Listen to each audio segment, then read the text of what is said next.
बिस्मिल्लाहिर्रहमानिर्रहीम, अस्सलाम वालेकुम डियर स्टूडेंट्स। आज के हमारे इस लेक्चर में हमने एक्सरसाइज 5.1 फर्स्ट ईयर मैथमेटिक्स का हमारे पास मिसलेनियस सीरीज वाले चैप्टर में से क्वेश्चन नंबर 14 आया। क्वेश्चन नंबर 14 के हमारे पास दो पार्ट्स हैं, दोनों पार्ट्स हम सॉल्व करेंगे। अब यहाँ पर हमसे एक नई चीज़ की प्रैक्टिस करवाए जा रहे हैं। यहाँ पर सीखेंगे कि क्वेश्चन क्या कहता है। Find the sum of two n terms of the series whose n term is. ये क्वेश्चन जो है हमारे पास क्वेश्चन नंबर 13 के साथ रिलेटेड है, मगर यहाँ पर जो डिफरेंस है, डिफरेंस क्या दिया गया है कि इस दफा हमारे पास 2n इस्तेमाल हुआ है। ये लफ्ज क्लियर हो गया। क्वेश्चन नंबर 14 का पार्ट नंबर 1 दिया गया है जो कि इस फॉर्म में है n का स्क्वायर 2n माइनस 3। ये वैल्यू दी गई है, इसका हमने 2n टर्म फाइंड आउट करना है। सिंपल सी बात है। स्टार्ट करते हैं। क्वेश्चन में सबसे पहले हम क्या लिखते थे वो बात फिर से यहाँ पर हम एक दफा फिर से लिखेंगे। यहाँ पर हम लिख लेते हैं let tk be the k term, k के साथ th, kth term of given series. Simple सी बात है, टर्म ऑफ गिवन सीरीज। इसका मतलब ये है कि हमारे पास ये जो सीरीज दी गई है इसको हमने एक नाम दे दिया। क्या नाम देंगे? tk का हमने इसको नाम देना है। ठीक, यहां पर हमने नाम दे दिया। अब यहां पर मसला ये है कि हमारे पास इनमें जो वेरिएबल्स में जो अल्फ़ाबेट्स इस्तेमाल हुए हैं, नंबर के साथ अल्फ़ाबेट है कि नहीं? n, यहाँ पर भी n है। अब यहाँ पर भी n है। क्वेश्चन में हमने क्या फाइंड आउट करना है कि n टर्म तक हमने फाइंड आउट करना है, तो वो वाला n इस n के साथ मिक्सअप ना हो जाए। Find 2n। ठीक, यहाँ पर क्या है? n है, तो ये दोनों n मिक्सअप ना हो जाए। इस वजह से यहाँ पर हम क्या कर रहे हैं, अपनी आसानी के लिए, ताकि स्टूडेंट्स को कंफ्यूजन ना हो, हम n की जगह कोई और वेरिएबल भी लिख सकते हैं, मींस कोई और अल्फ़ाबेट भी लिख सकते हैं, कुछ भी हो सकता है। इसके क्वेश्चन के सेहत पर कोई असर नहीं पड़ेगा। हम क्या करेंगे, क्वेश्चन जो हम सॉल्व कर रहे हैं इसमें फार्मूले में भी के इस्तेमाल हो रहा है, बकाया जगह भी के इस्तेमाल हो रहा है। तो हम क्या करते हैं, यहाँ पर n की जगह के डाल देते हैं। पहले भी कोई अल्फ़ाबेट है, बाद में भी कोई अल्फ़ाबेट डाल देंगे, इससे क्वेश्चन पे कोई असर नहीं पड़ रहा, तो हम यहाँ पर यही करेंगे। तो यहाँ पर n है, यहाँ पर n है, दोनों n की जगह हम के पुट कर लेते हैं। ठीक, n है, n की जगह के आया, n के ऊपर स्क्वायर था। 2 लिखेंगे, n है, n के साथ के माइनस 3। ये हमने इसको इस फॉर्म में सिंपली लिख लिया। ये के स्क्वायर इस ब्रैकेट के साथ मल्टीप्लाई हो रहा है, तो हम मल्टीप्लाई करवा लेते हैं। फिर से हमारे पास टी के इज इक्वल टू के स्क्वायर 2k के साथ मल्टीप्लाई हो जाएगा, तो ये 2k क्यूब बन जाएगा। के स्क्वायर इसके साथ मल्टीप्लाई हो जाएगा, तो 3k स्क्वायर। ये हमारे पास वैल्यू बन गई। इस वैल्यू को हमारे पास tk की वैल्यू आ चुकी है, ये इससे आगे सॉल्व यहाँ पर नहीं हो रही, तो इसको हमने आगे इस्तेमाल करना है। आगे हम क्या लिखेंगे, फिर से हमने लिखना है late Sn be the sum of n term। ये बात से क्लियर हो गई। ये बात यहाँ पर हमने लिखी। इसका मतलब क्या हुआ, यहाँ पर फिर से हम लिखेंगे, हमारे पास Sn बराबर है, किसके बराबर है? हमारे पास हम लिखते थे सिग्मा, यहाँ पर हमने सिग्मा लिख दिया।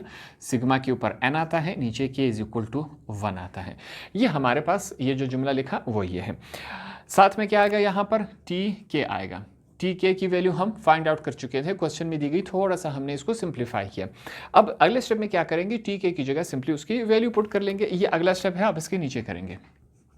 हमारे पास क्या है, Sn इज इक्वल टू, ये हमने लिखा, फिर से यहाँ पर हमने सिग्मा डाल दिया, ऊपर n आता है, नीचे k is equal to 1। tk की जगह अब उसकी वैल्यू हम लिखेंगे, मगर यहाँ पर मैं ब्रैकेट में लिख रहा हूँ। ठीक, tk का क्यूब माइनस 3k स्क्वायर, ये हमारे पास वैल्यूज हो गई। ठीक, अब इस सिग्मा का मतलब क्या है कि ये सिग्मा इस वैल्यू के साथ भी है, ये सिग्मा इस वैल्यू के साथ भी है। यहाँ पर सिग्मा हमने एक लिखा है, अब अलग अलग करके लिख सकते हैं। पहला काम यही करेंगे। दूसरा साथ में हमने ये करना है, जो नंबर्स हैं उनको सिग्मा के पीछे ले आएंगे, जो वेरिएबल्स हैं मतलब अल्फ़ाबेट्स जो के हैं उसको आगे रखेंगे राइट हैंड साइड पे। यही काम हम कर लेते हैं, चेक करते हैं। Sn इज इक्वल टू 2 को हम इस तरफ ले आए, यहाँ पर हमारे पास फिर से क्या है, सिग्मा है, हमने सिग्मा लिखा, ऊपर n, नीचे k इज इक्वल टू 1, ये हमने लिखा। 2 इस तरफ आया, क्या रह गया हमारे पास, k का क्यूब, बीच में माइनस का साइन है। 3 को सिग्मा के पीछे ले आए, फिर से हमारे पास यहाँ पर क्या है, सिग्मा है, हमने सिग्मा को लिखा, ऊपर n, k is equal to 1 हमने लिखा। 3 पीछे आ गया तो दूसरी तरफ क्या रह गया, हमारे पास k का स्क्वायर रह गया। ये वैल्यू रह गई क्या नहीं रही, बिल्कुल ये हमारे पास वैल्यूज रह जाती हैं। अब अगले स्टेप में हम क्या करते हैं, यहाँ पर रेफरेंस दे देंगे कि जहाँ पर हमारे पास सिग्मा k क्यूब की वैल्यू आ जाए और सिग्मा k स्क्वायर की वैल्यू आ जाए, उसकी जगह हम क्या पुट कर सकते हैं, यहाँ पर ये बताएंगे।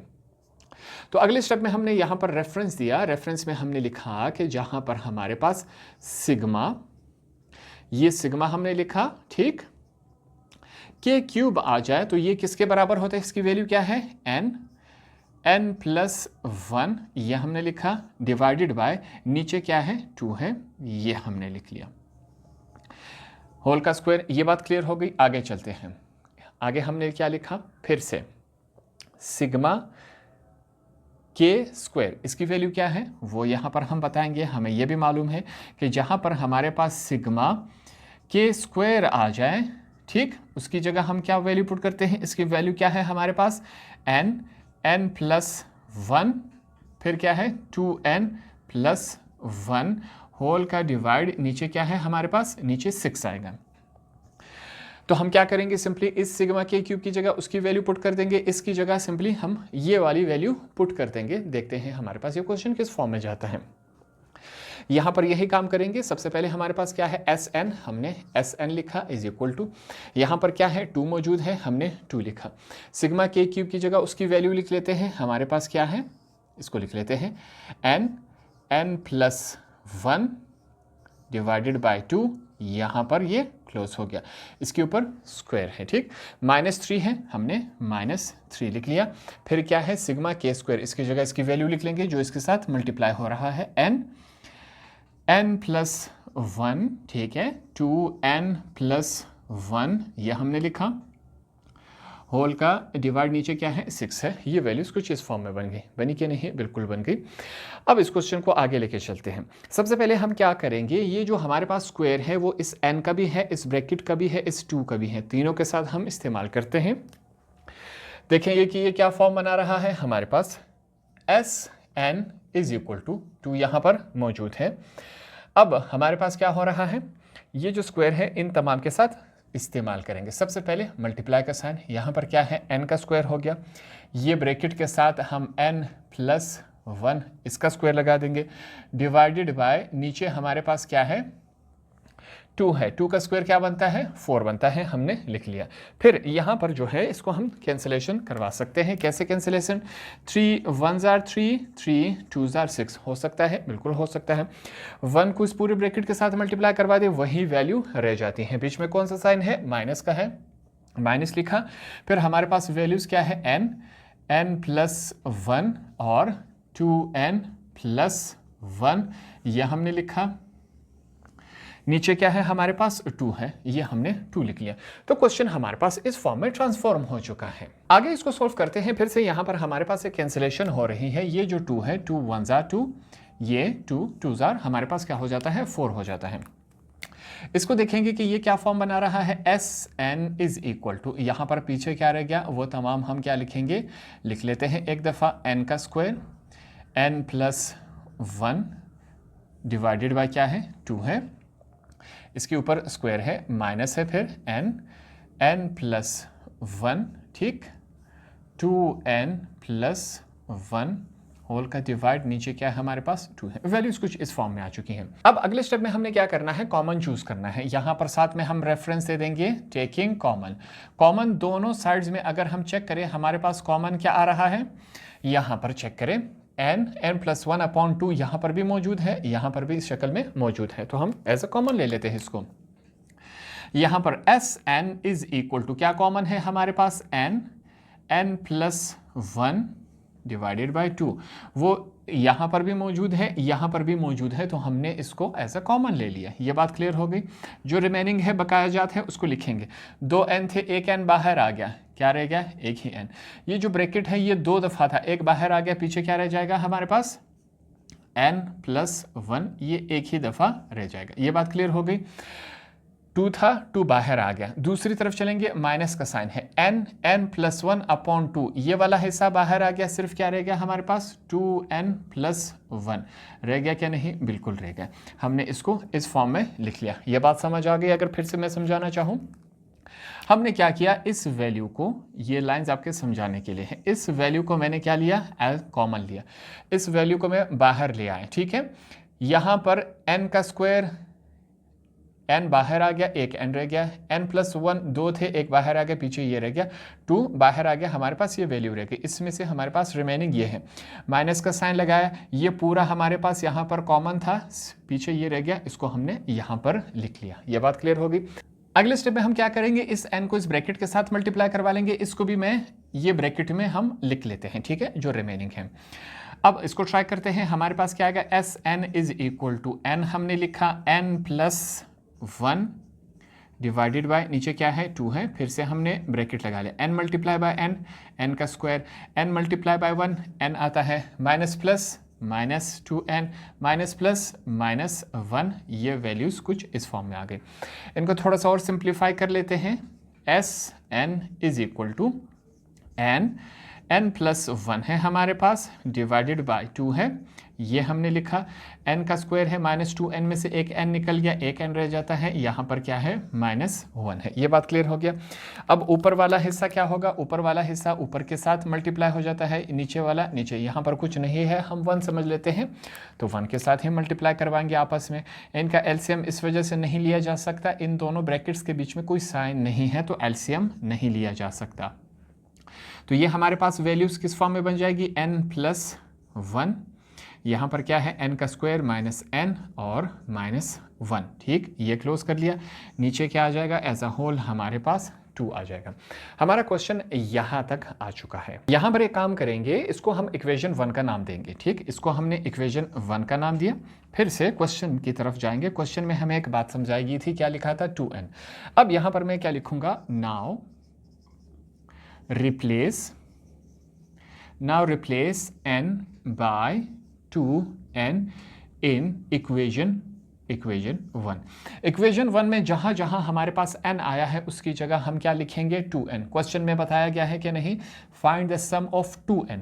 ये तो हमने n को फाइंड आउट कर लिया, क्वेश्चन में हमसे पूछा गया था कि 2n को हमने फाइंड आउट करना है, तो इस वजह से जहां जहां n आ रहा है उसकी जगह हमने 2n अगले स्टेप में पुट कर लेना है।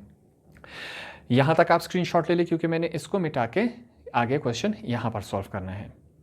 तो अब तमाम जगह हम n की वैल्यू रिप्लेस कर लेते हैं। हमारे पास क्या है, s, यहाँ पर क्या है, n की जगह अब क्या आएगा, 2n, ठीक है, इस तरफ भी हमने लिख लेना है। ये 2n हो गया, इज इक्वल टू, फिर से हमारे पास क्या है, n की जगह हमारे पास 2n, ब्रैकेट के अंदर चलेंगे, n है 2n+1, ये वैल्यू हो गई। अगली वैल्यू क्या है, n का स्क्वायर है, तो 2n का एज अ होल स्क्वायर आएगा, ठीक है, सिर्फ n के ऊपर हम स्क्वायर नहीं लिखेंगे। यहाँ पर थोड़ा सा मैं इसको वाजे कर लेता हूँ ताकि इन ब्रैकेट्स में स्टूडेंट को कन्फ्यूजन ना हो। ये बात फिर से याद रख रहे हैं, यहाँ पर क्या है, अगले ब्रैकेट में n का स्क्वायर है। अब n के स्क्वायर यहाँ पर हम 2n लिखेंगे एज अ होल, इसका स्क्वायर लेंगे, फिर माइनस साइन है, n की जगह 2n-1 है, ये वैल्यू हो गई हमारे पास। नीचे, इसके नीचे हमारे पास वैल्यू क्या है, 2 है, हमने 2 लिख लिया। आगे सॉल्व करते हैं। हमारे पास ये क्या फॉर्म बना रहा है, s 2n is equal to 2n, फिर से हमारे पास 2n+1 है, ये हमने लिखा। और नेक्स्ट स्टेप में हमारे पास क्या है, यहाँ पर 2n हमारे पास क्या बन जाएगा, 4n का स्क्वायर। ये स्क्वायर जो है वो 2 का भी है, 4 का भी है, तो ये इस कंडीशन में बन जाता है। -1 हमने यहाँ पर लिख लिया। नीचे क्या है, 2 है। यहाँ पर एक बात समझ लेते हैं, ये जो 2 है वैसे तो यहाँ पर कैंसिल करवा लेना चाहिए, ये 2 इस 2 के साथ कैंसिल हो, तो रिमेनिंग वैल्यूज लिखेंगे। यहाँ पर हमारे पास क्या है, s2n इज इक्वल टू, यहाँ पर n रह गया, फिर से लिखेंगे 2n+1 रह गया, और इस तरफ हमारे पास 4n का स्क्वायर -2n-1, ये वैल्यूज़ हमारे पास रह गई। ये हमारा क्या हुआ, आंसर हुआ। क्वेश्चन नंबर 14 में हमने एक नई बात सीखी कि किस तरह 2n की वैल्यू निकाला जा सकता है, ये इसका प्रोसेस है। क्वेश्चन नंबर 13 के साथ रिलेटेड था, दोनों में हमने प्रैक्टिस की कि इन क्वेश्चंस को किस तरह सॉल्व किया जा सकता है। होप आपको ये वाला क्वेश्चन भी आसानी से समझ आ गया होगा।